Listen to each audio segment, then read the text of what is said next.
Primera pregunta que me han hecho es ¿qué podemos y debemos hacer cuando una ortodoxia fría invade la Iglesia? Todos los miembros de Iglesia, pero especialmente los líderes, tienen el privilegio y el deber de mantener el equilibrio del que he hablado antes, el equilibrio trinitario. Y por lo tanto, hacer que lo que quizá no es más que un rescoldo, porque siempre ha de quedar un rescoldo de calor en toda iglesia, si es verdadera iglesia de Cristo, se reavive.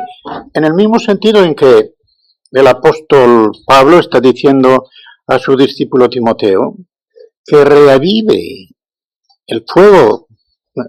La palabra es soplar para que un fuego que ha quedado en el rescoldo se avive y se haga otra vez llama, porque Timoteo era un chico tímido, joven y muy tímido. Dice, porque Dios no nos ha dado el espíritu de temor, sino de coraje, de libertad, etc.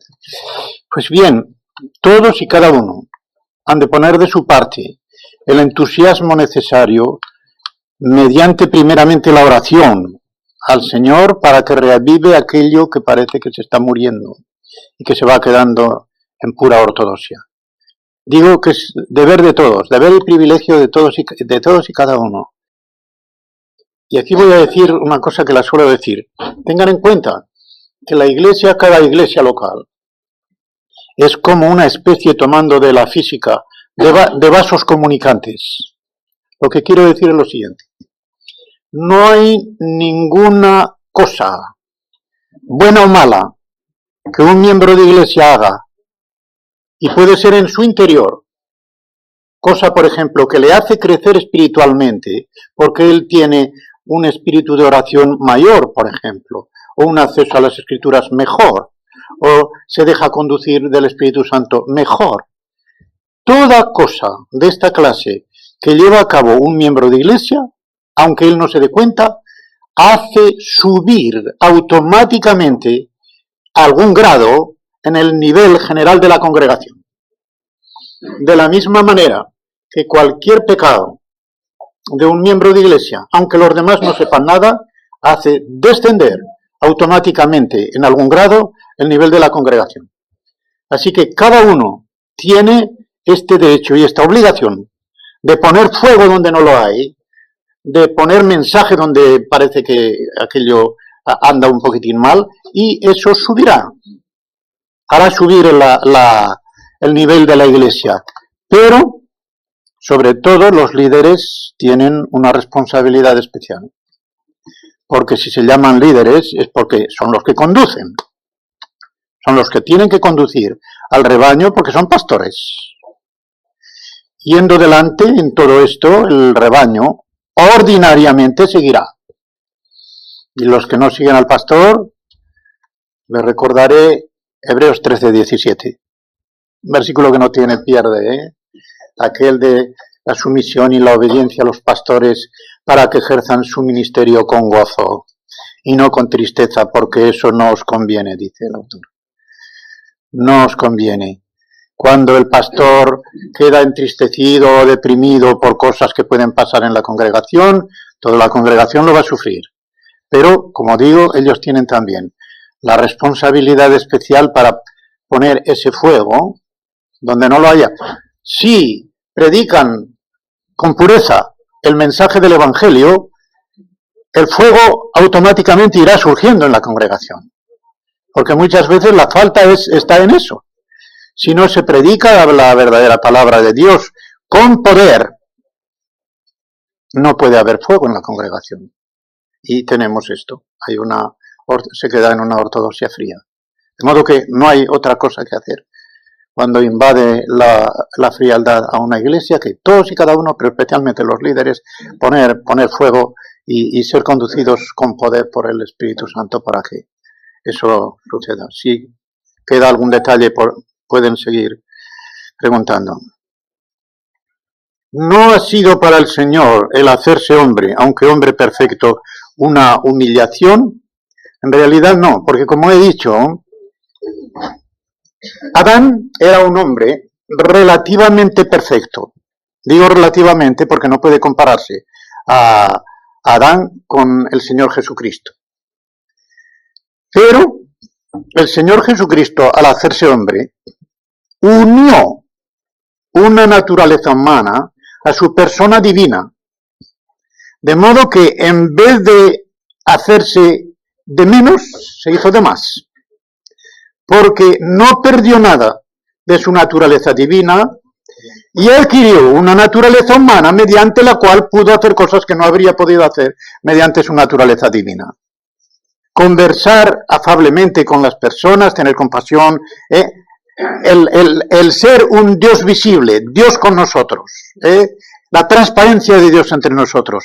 No fue para él una humillación, aunque fue unir un infinito con una cosa finita, unir, pero con eso no perdió él nada de su divinidad al hacerse hombre. Y siendo una sola persona, tenía toda la grandeza del Dios que siempre había sido y todas las capacidades que como hombre podía tener.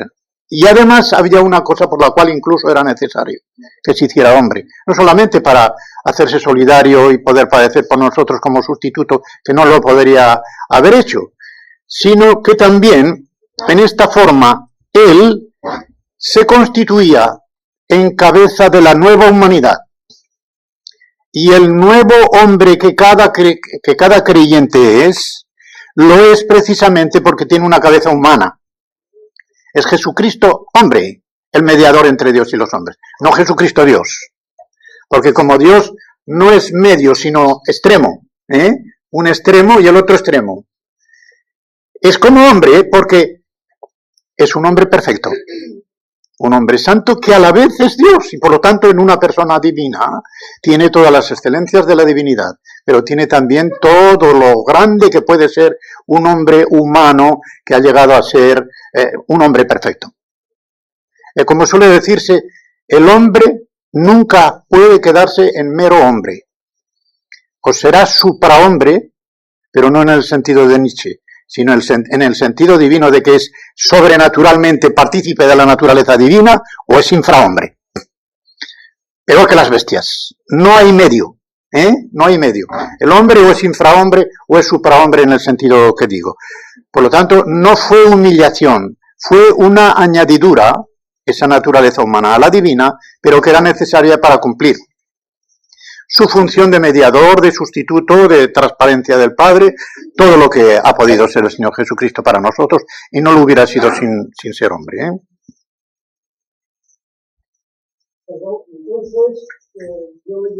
Despojo, o como dice el original, el vaciarse a sí mismo, no fue vaciarse de la divinidad porque no podía para recibir la humanidad. El vaciarse es vaciarse de la forma de Dios que estaba en esa majestad, que infundía terror, y hacerse esclavito. De amo a esclavo es el contraste, Allí no está el contraste entre Dios y hombre. Por eso dice, en la condición de hombre, ahora es cuando se va a humillar. Esto, sí, muy bien. Se humilla al hacerse esclavo, no al hacerse hombre. En Juan 3:34 dice el Señor que no da el Espíritu Santo por medida. Bueno, el Señor no lo dice, Lo dice Juan el Bautista o Juan el Evangelista, como digo. Espero que nadie se escandalice, pero estoy completamente seguro que ciertas porciones en que aparece el Señor hablando, la secuencia es una meditación del propio evangelista, o en el caso de Juan Bautista, en el avanzado ya al capítulo 3, del propio evangelista. Voy a explicarme. El diálogo con Nicodemo, en mi opinión, y creo que por lo menos pueda respetarse, termina en el versículo 15. Termina en el versículo 15. El versículo 16, que repite y amplía el versículo 15, ya es la meditación de Juan. Desapareció Nicodemo de la cena, no sigue el diálogo, y él está haciendo un examen y consideración de lo que es el creer, de lo que es el no creer, cuál es la causa de no creer, el veredicto de la condenación. Todo eso para mí es una meditación de Juan el Evangelista. No quiero decir que sus ideas no fueran de Jesús, Pero para mí, en ese caso, no es Jesús el que está hablando. Y lo mismo con Juan Bautista en la segunda parte del capítulo. Cuando entran estas palabras, ya es Juan el Evangelista el que está comentando lo que acaba de decir el Bautista. Puede haber quien opine de otra manera y yo no le voy a decir que está mal, pero quiero que se respete mi opinión también porque está bastante bien fundamentada. Así que la pregunta es, ¿quién lo limita y cómo? Lo limita con su soberanía el mismo Dios. Es el que limita la donación del Espíritu Santo. Porque si no lo limitara, entonces todos seríamos igual que Jesucristo. Fuentes de gracia y de verdad, entonces seríamos dioses como Él. Es decir, si somos humanos y meramente humanos, porque Él era Dios hombre, entonces tenemos que tener una medida, como la tiene toda criatura, todo ser creado tiene una medida. Pero además habría otra cosa mucho peor. Entonces tendríamos un cuerpo de la Iglesia que sería un órgano, no muchos. Porque cada órgano, al tener una función, tiene un don especial. Y en la forma en que el apóstol Pablo expone lo que es el cuerpo de la Iglesia, como hay muchos miembros, cada uno tiene que tener su función, y según la función que tenga su don. De modo que el tener un don o dos no es una limitación, sino que está en función de lo que dentro del organismo cada miembro ha de hacer. De modo que no es ninguna mala limitación, por decirlo así. Es una limitación necesaria que la hace Dios por medio de su Espíritu Santo, dando a cada uno según la medida. Según la medida. Y ya digo, lo limita Él soberanamente, dándolos. Esto me lleva a otra consideración que puede ser importante. De ordinario, el Espíritu Santo usa la capacidad natural, es decir, los dones naturales, para superimponer el don espiritual, de ordinario. O sea que una persona, al convertirse, entra dentro de la Iglesia, y si esa persona ya tenía antes dotes de gobierno o de gentes o de administración, no es que se transforme del todo, sino que Dios usa eso mismo y lo eleva a la categoría de don sobrenatural. Raras veces Dios, al convertir a una persona, hace que el Espíritu Santo le dé un don del cual en su personalidad humana no había ninguna raíz. Es un milagro muy grande, ¿verdad? Que una persona que no tenga don de gobierno, de la noche a la mañana se encuentre que puede gobernar una iglesia en el sentido en que lo dice la Escritura. Para que me entiendan bien. Don no quiere decir que no haya una capacidad natural en el sujeto. De ordinario la habrá. De ahí que sea más fácil poder detectarla. Porque incluso ya se podía conocer al sujeto antes o se le puede conocer en su capacidad natural. ¿Puede el Señor quitar los dones del creyente si no se ejercitan? No quita los dones, porque aquí podríamos decir lo de Romanos 11:29.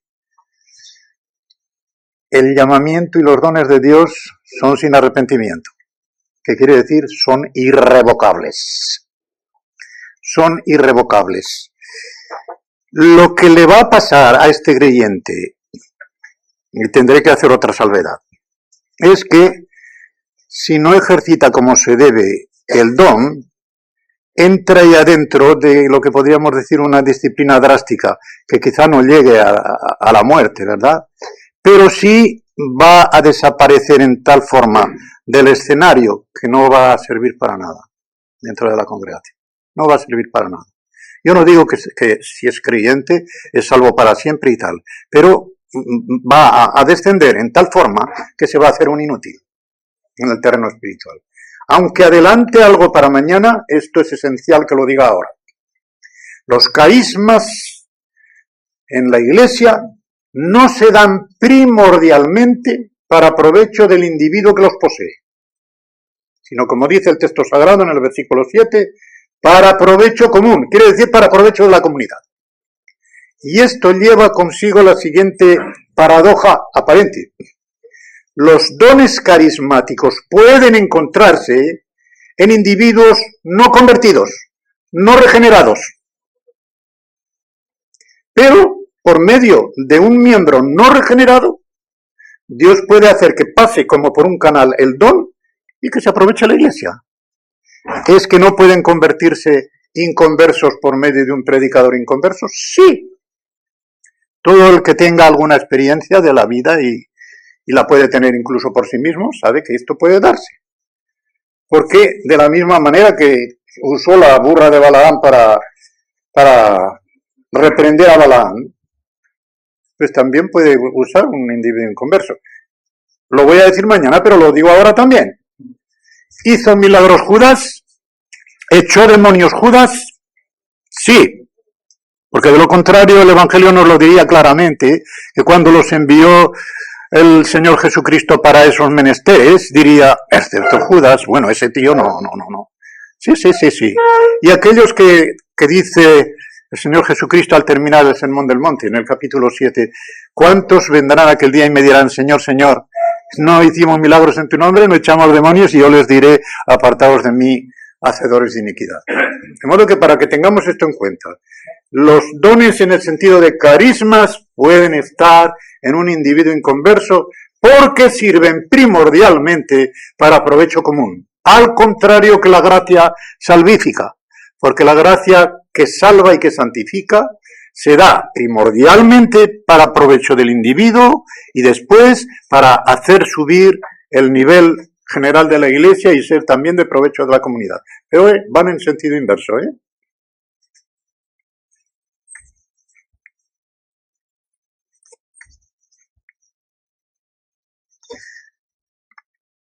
¿Es signo de equilibrio trinitario en la Iglesia su crecimiento numérico o este lo determina la calidad de vida de los miembros? Aquí depende mucho de lo que entendemos por crecimiento numérico. Por crecimiento numérico se pueden entender dos cosas. O porque los bancos se van llenando, o porque va habiendo cada vez más verdaderos creyentes. Es muy distinto, Los bancos se pueden ir llenando por otras razones. Una congregación puede hacer tales cosas que atraen a la gente como curiosidad o por entretenimiento. Y gente que va a la iglesia solamente por entretenimiento, aunque llene los bancos, no se le puede contar todavía como miembros de la iglesia. Y quizá por esta causa puede haber muchos profesantes falsos en muchas congregaciones que solo atraen por medio del divertimiento. Pero si han entrado, por decirlo así, por la puerta grande y no por la puerta falsa ni por la ventana, entonces el crecimiento numérico añade o es signo de que hay un equilibrio trinitario, en el sentido de que al adquirirse nuevas piedras vivas, hay todo lo que hace falta. Hay una actividad que va bien orientada, no es mero activismo, hay un verdadero mensaje de la palabra y hay gozo y entusiasmo que se ven los miembros, porque de lo contrario no se les atraería. Esto es lo que yo opino.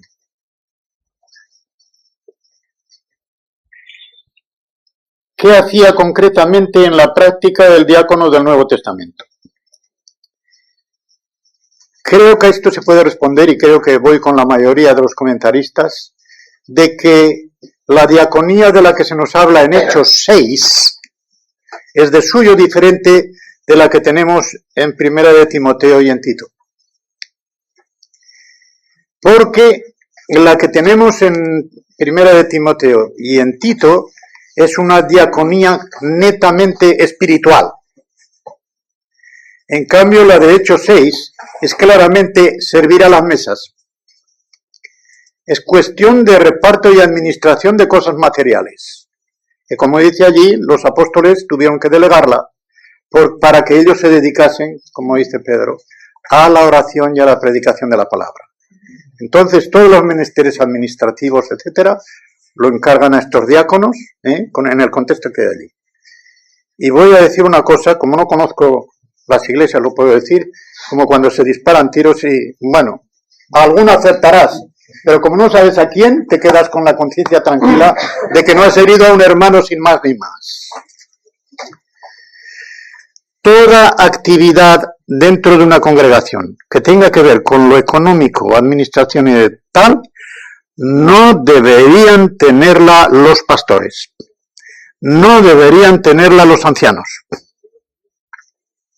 Tesorero, administrador, todo lo que tenga que ver con las cosas económicas, para eso hay diaconías. Y dentro de los diáconos, aunque tengan participación en lo espiritual que dice Pablo en 1 Timoteo y en Tito, pero que sean ellos los que se encarguen de esto.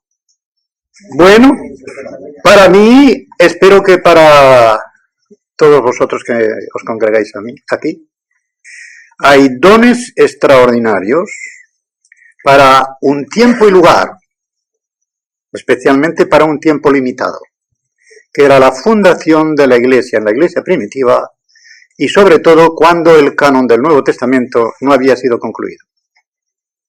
Estos dones extraordinarios, yo no voy a ser tan atrevido como para negar que se den extraordinariamente ahora, pero que sean ordinarios ahora, lo niego de pleno. E incluso me atrevo con el original a decir que eso va en cierto modo contra la palabra de Dios. La forma en que se habla en el original de 1 Corintios 13, de las lenguas, de la ciencia, etc., es muy distinta, los verbos son muy distintos de los que se emplean para la fe, la esperanza y el amor. Me dirán, bueno, pero la fe, la esperanza y el amor permanecen. Cuidado, el amor sí, pero la fe y la esperanza habrán cesado en el cielo, porque la fe habrá sido sustituida por la visión y la esperanza por la posesión. Es lo que dice el mismo apóstol Pablo. Lo que ya se tiene ya no se espera, dice él. Cuando dice en Romanos 8 que somos salvos en esperanza, porque lo que ya se tiene ya no se espera. Pues bien, y sin embargo dice permanecen. Y de los otros dice caen, cesan. Así estas palabras. Caen, cesan. Como cae un fruto maduro cuando llega pepa y se acabó. De modo que, en mi opinión, y espero que sea la de todos vosotros, esos dones como cosa ordinaria que podía tener cierta vigencia en aquellos momentos, cesaron. Y voy a decir más.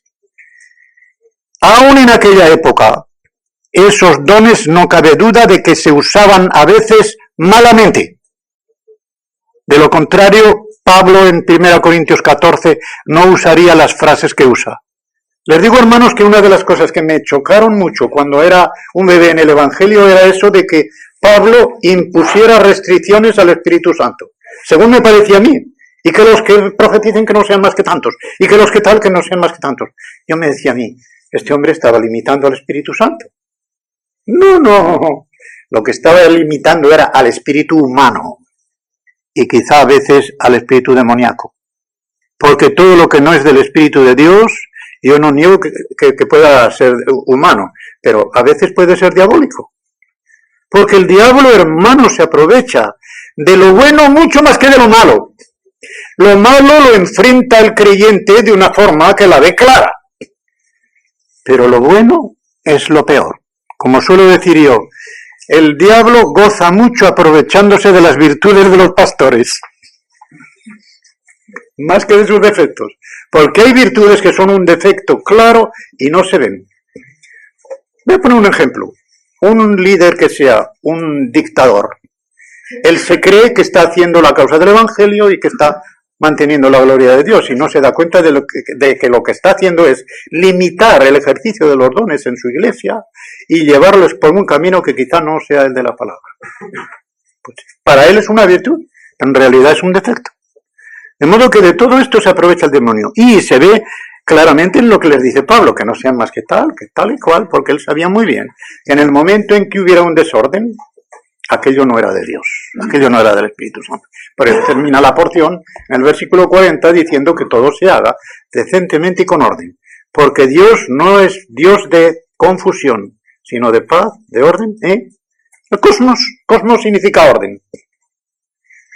Y, según una opinión muy probable, El diablo había puesto un caos, incluso antes de que el Espíritu Santo ordenase y separase, pone un caos. El demonio siempre pone confusión, siempre pone caos.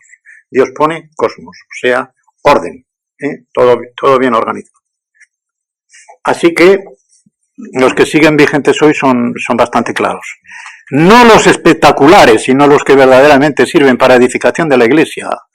El don de fe, el don de enseñanza, el don de conocimiento, el don de sabiduría, la prudencia, el tacto, todas estas cosas que hay allí, ayudas, gobiernos, después que curiosamente al final de ese capítulo ya no nombra personas, sino ayudas, tal. Los dones mejores que Dios ha dado a su Iglesia y siguen vigentes son el regalo que Cristo hace a su Iglesia de los ministros que hay en Efesios 4:11. Y dio los unos apóstoles, los otros profetas, los otros evangelistas y los otros pastores y maestros. Así que traducirlo, Recuerdo que el maestro Trenchard decía, no me gusta esa traducción de constituyó. ¡Malísima! Constituir sale bien en Romanos 5, 19 y 20, porque allí el creyente está sobre un pedestal, en el tribunal de Dios, tenido por inocente y justo por la justicia de Cristo. Eso significa constituir, poner de pie sobre un pedestal. Pero poner de pie sobre un pedestal a los ministros de Dios, Dios no lo hace. Es un regalo de Cristo a su Iglesia. Le regala hombres dotados por el Espíritu. De modo que la traducción clarísima del griego en todas las versiones, en todo el aparato crítico es y dio los unos apóstoles. Ese es el regalo. Los unos apóstoles, los otros profetas, etc. Entonces es listón lo que dice. Listón en el sentido de una lista grande o de pegar con los listones. Listón en el sentido de capacidad bueno, quien lo haya hecho en listón. Estoy casi regional, Si en Aragón no empleamos esta palabra. Si hay un límite. Si hay un límite. Si hay un límite para llegar para delegar en los diáconos por parte de los ancianos.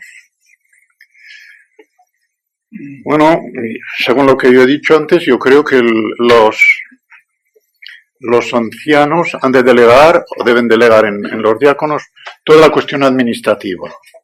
Pero hay algo en lo cual, precisamente por el carácter espiritual que tiene la diaconía, en Primera de Timoteo y en Tito, pueden hacer también. Yo creo que la visitación, por ejemplo, es una cosa muy buena y muy apropiada para los diáconos, sobre todo cuando hay mucha congregación y mengua de pastores.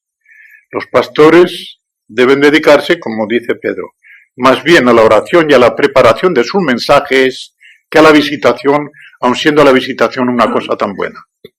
Se supone, por lo tanto, que los diáconos están capacitados para esa visitación con lo que tiene de consejería y de el ministerio, como suele llamarse, de la beneficencia, de la consolación, y quizá, por sus dones incluso humanos, un diácono puede estar más capacitado para esta labor, de visitar y de consolar y tal, que un pastor o incluso todos los demás pastores de la congregación. De modo que eso sí entra dentro de la diaconía y en eso no solamente los pastores pueden delegar, sino que hasta deben delegar en los diáconos cuando tienen esa preparación y ese don, que es un don al fin y al cabo. Tacto, don de gentes y don para consolar y tal, que no significan unas palabritas que se dicen, pues que el Señor la bendiga o ya oraremos por usted, Voy a decirles una cosa que nosotros, tanto mi esposa como yo, lo recalcamos mucho. Hermanos y hermanas, vais a tener en cuenta una cosa. Comprender a nuestro hermano o a nuestra hermana es difícil, y voy a decir casi imposible, en una experiencia que vosotros mismos no la hayáis pasado. Si un creyente verdadero no se pierde, ¿qué diferencia hay entre este y el apóstata? Muy bien, esta pregunta ya es fácil, al menos para mí. La diferencia que hay entre un creyente verdadero, que, supuesta la pregunta, es un creyente carnal. En una congregación, o dentro del número, no dentro de los verdaderos miembros, dentro de una iglesia, dentro de una congregación, puede haber 3 clases de personas. De arriba abajo, creyentes espirituales. Segundo, creyentes carnales, todavía verdaderos creyentes, salvos por gracia mediante la fe. Y después, falsos profesantes. Apóstata, verdaderamente apóstata, solo puede ser un falso profesante. Uno que se ha metido de matute en la congregación es el único que se puede apartar para siempre. Un creyente carnal o que haya descendido en su nivel espiritual puede pasar por una crisis de fe. No a perder la fe, que eso no se puede porque la fe está mantenida por la gracia de Dios. No a perder la fe, pero sí a dudar, a titubear e incluso a llegar a dudar subjetivamente si seré salvo o no. Aunque la seguridad objetiva está en manos de Dios, pero no puede llegar a perderse. La crisis de fe, voy a decirlo por lo que hemos experimentado incluso en la iglesia que era General Aranda en Vigo y es ahora Pimalgar, un joven muy activo dentro de la iglesia y del cual no se tenía ninguna duda de que era salvo. Después de unos pocos años, todavía joven, se marchó al mundo. ¿Saben cuántos años tardó en volver a la iglesia? 30. Pasó por esta crisis de fe y de conciencia y se le tenía por perdido. A los 30 años, estando ya nosotros en General Aranda, volvió, hizo confesión delante de todos desde el púlpito lo que lloró aquel hombre y Dios lo trajo antes de morir. A los 2 años, de una cirrosis tremenda, lo visitamos en el hospital, en el hospital, fuimos a Inglaterra para un viaje de descanso, cuando volvimos, donde está Gustavo Rúa, murió. Lo trajo el Señor otra vez a su rebaño, antes de morir y morir en paz, morir consolado, después de confesado y arrepentido públicamente y tal. Eso demuestra que la crisis de fe puede durar bastante tiempo. Dios no lo va a dejar de su mano para siempre.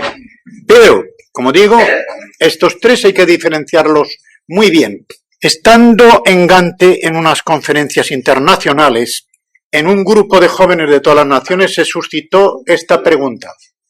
¿Y cómo puede uno diferenciar a veces en una línea tan fina entre un creyente muy carnal y un inconverso? La respuesta no la di yo, sino José Monells, que de tacto con la juventud sabía mucho más que él.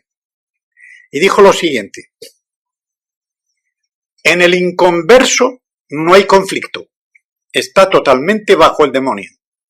Y el demonio lo tiene muy pacífico y consolado. Porque el demonio lo que hace es, cuando una persona no va con Dios, decirle, si estás tan bien, tú no necesitas a Dios para nada, tú no necesitas a Jesucristo, vive tu vida tal. Pero en el momento en que una persona verdaderamente quiere dedicarse a Dios, el demonio toma el camino opuesto.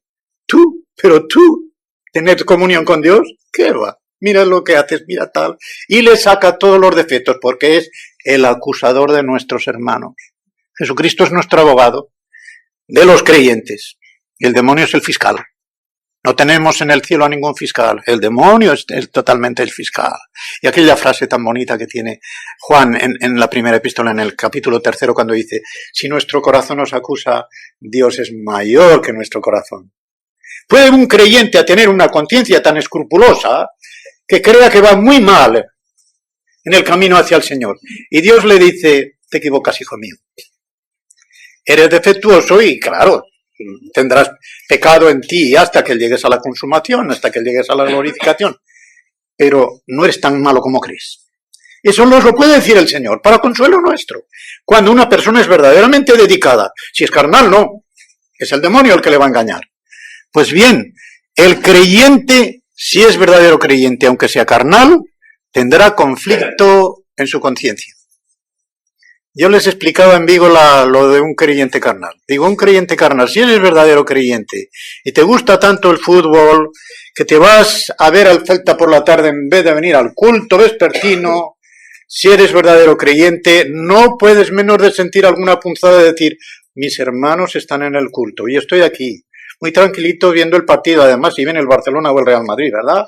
Pero debería estar allí.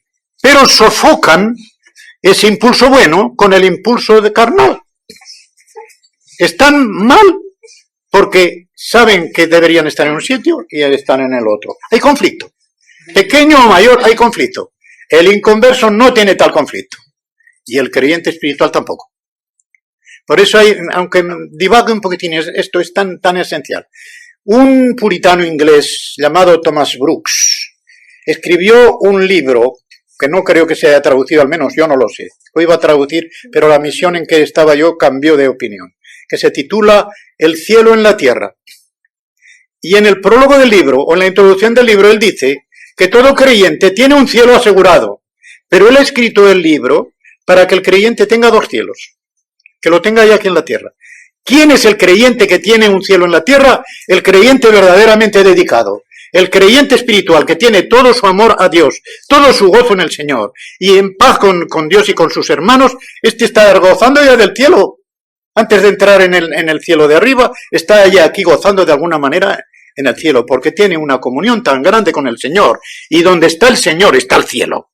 Donde está Jesucristo está el cielo. Y si Jesucristo está en mi corazón, y si Jesucristo está en medio de la iglesia, cuanto más está el cielo allí. Dos cielos. Pero el que es carnal tiene un cielo asegurado, como dice él, pero aquí puede tener un infierno, o por lo menos un purgatorio. Como los evangélicos no creemos en el purgatorio, Dios nos lo da en esta vida. Para que aprendamos. ¿Verdad? Lo tenemos aquí. La tribulación y tal, que en realidad son para purificación nuestra. Purificación, de ahí viene purgar, purgatorio. Pues nada, aquí está el purgatorio. Así que el apóstata es el que llegó, sí, hasta cierto conocimiento de la verdad. Que intelectualmente puede ser mucho. Puede llegar a saberse la Biblia de memoria. Así. Y gustar del Espíritu Santo, dicen en Hebreos 6, y de los poderes del mundo venidero y tal, pero cayó porque nunca había estado verdaderamente arriba. De modo que la distinción es muy clara. No quiero decir que ese lugar de Hebreos 6 no se puede interpretar de otras maneras porque hay muchas opiniones, y es de lo más difícil que hay en la Biblia. No se abstengan de estudiarlo, pero es de lo más difícil que hay. ¿Es correcto o no que los ancianos orienten a los administradores o diáconos sobre cómo administrar los bienes materiales? En mi opinión, esta pregunta se puede responder de dos maneras.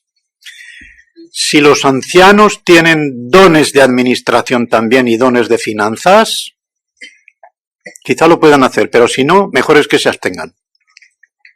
Si hay diáconos que saben muy bien lo que se llevan entre manos, lo hacen honestamente para el Señor y con sinceridad, no tienen por qué interferirse. Está bien, la materia está en buenas manos, pues déjalos. Si hay algún defecto en lo que es puramente espiritual, que se extralimite en lo que sea puramente espiritual, bien, un consejo, pero yo creo que mejor es no meterse, porque eso ya entra dentro del terreno de la dictadura. No sé si esta pregunta puede dar a más detalles. Lo que se me ocurre ahora es eso, que a cada uno se le deje con su don. Ya digo, el diácono que está encargado de la administración se supone que tiene dotes de administrador, de repartidor, de cómo llevar las cosas, y los puede haber excelentes. ¿Qué don tan grande tiene una iglesia como tiene un buen ministro de finanzas? Los pastores no solamente han de intervenir en todo lo espiritual, sino que deben recibir toda información referente tanto a lo espiritual como a la administración. Eso sí es claro, Toda información de toda clase deben recibirla los ancianos, aunque ellos dejen en buenas manos la administración y confíen, porque se puede confiar en quien lleve, en el ministro de Hacienda o el ministro de Finanzas. Bien. Se refiere, claro está, a la administración. Sabe cómo ha de administrarlo. ¿Por qué por qué los traductores de la Reina Valera 60 han incluido la palabra os en letra corriente y no en bastardilla. Bueno, esta pregunta yo respondo ya de todas, que ni en letra corriente ni en bastardilla. Porque la bastardilla es una paráfrasis para explicar lo que el texto original deja muy conciso. Pero es que al ponerla, sea en corriente o en bastardilla, se bastardea el sentido literal. Porque el sentido literal es que Pablo está hablando allí refiriéndose a lo que él predica a inconversos, no lo que él dice a los fieles de la iglesia de Corinto. Todo lo de antes va a la iglesia de Corinto, pero ahora dice, así que nosotros, como de parte de Dios, como embajadores de Cristo, la fraseología que no voy a leer, pero ese es el sentido, rogamos.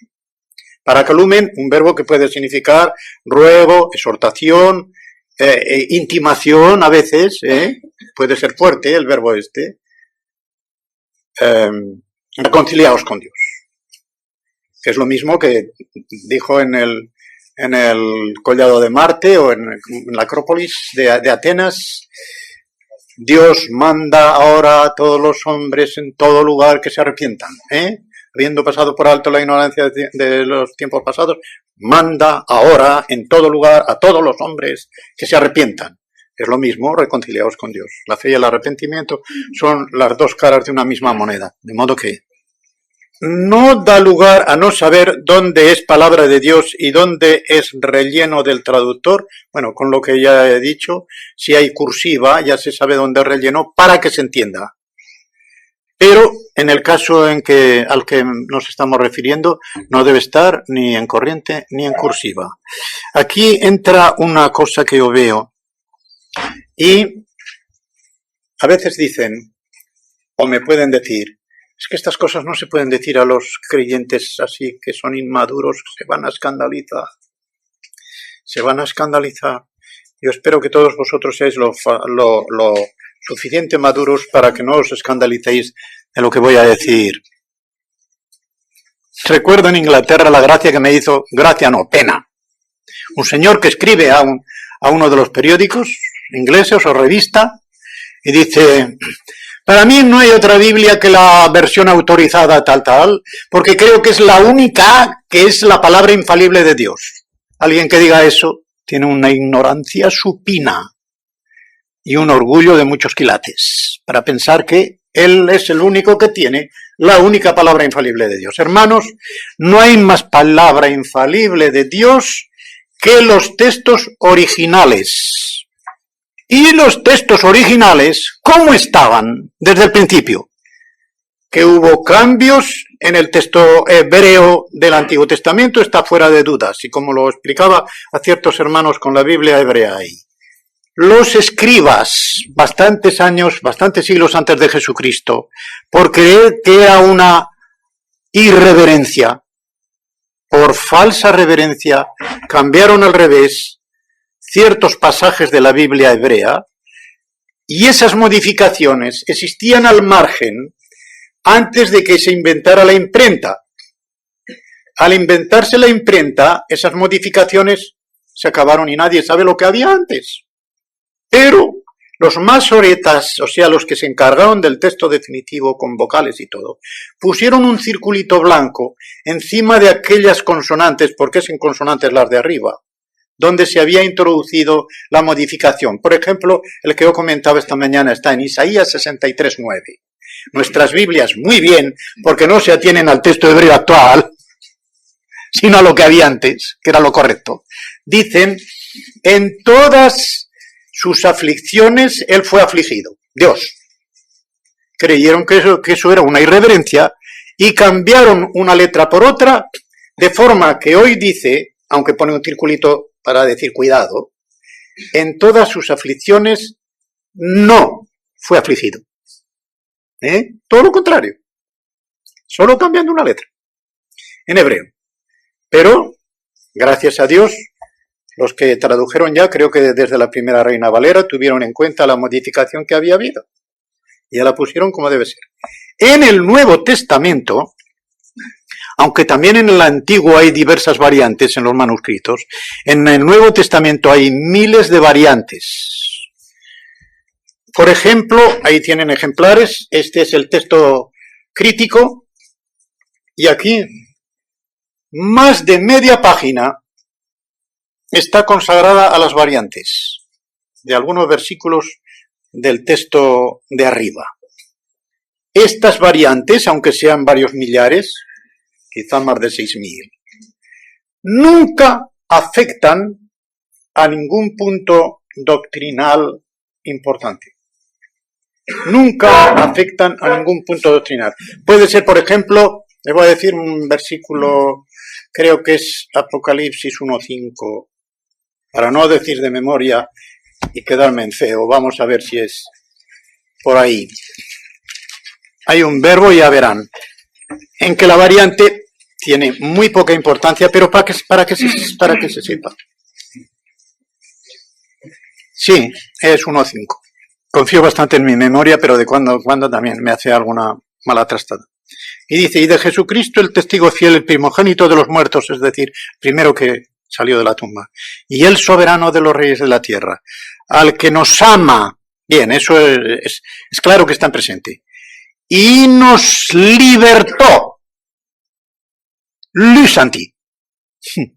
Pero, como se parece tanto, hay varios manuscritos que pusieron una O delante de la U y resultó lusanti o lousanti. Y así es al que nos lavó. De modo que según se emplee un verbo u otro es nos lavó o nos libertó. Pero como las dos cosas son verdad, pues no tiene gran importancia. Por eso digo que las variantes que tenemos en el texto griego no tienen importancia. Sí la tienen en la Vulgata Latina, porque la Vulgata Latina ha trastornado algunos textos de una manera tan tremenda que digan lo contrario de lo que dice en el original. Y voy a decirles uno. Está en el 1 Corintios 15, al llegar al lugar donde Pablo dice,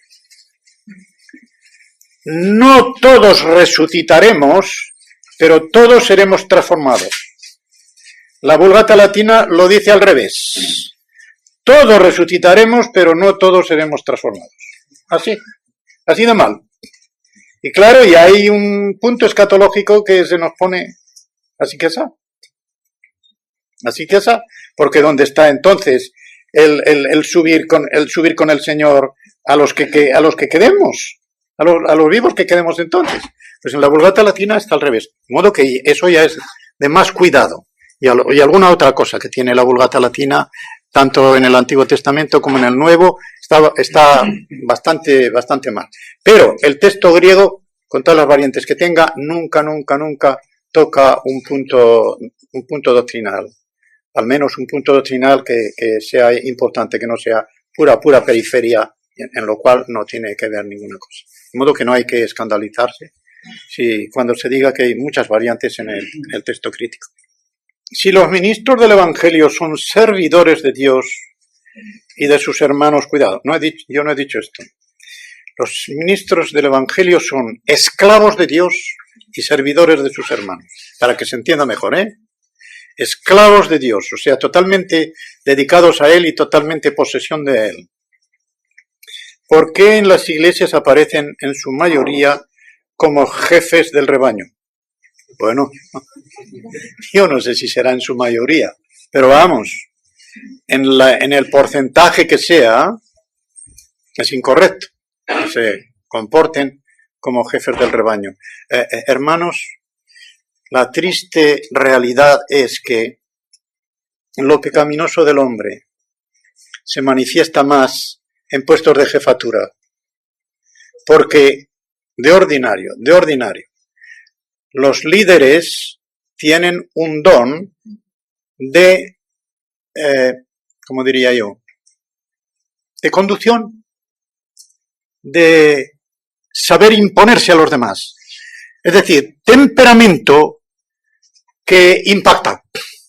Y se ve claro eso, ¿verdad? quién es un líder con don de gentes y don de gobierno, porque verdaderamente impone. Esto no es malo, con tal que sea de acuerdo con la palabra, porque si uno tiene un temperamento débil, ese no va a gobernar, va a ser gobernado.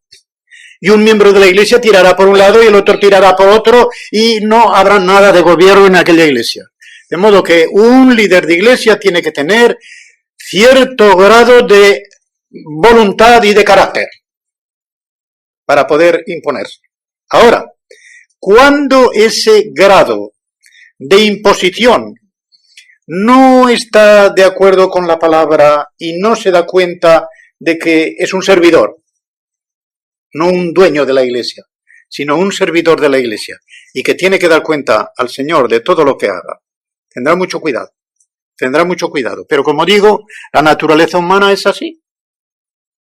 Y lo pecaminoso de la naturaleza humana entra precisamente en los jefes que tienen ese don, para desequilibrarlo y convertir al que tiene un don de gobierno, un don de gentes, en un dictador. Y qué terrible es eso.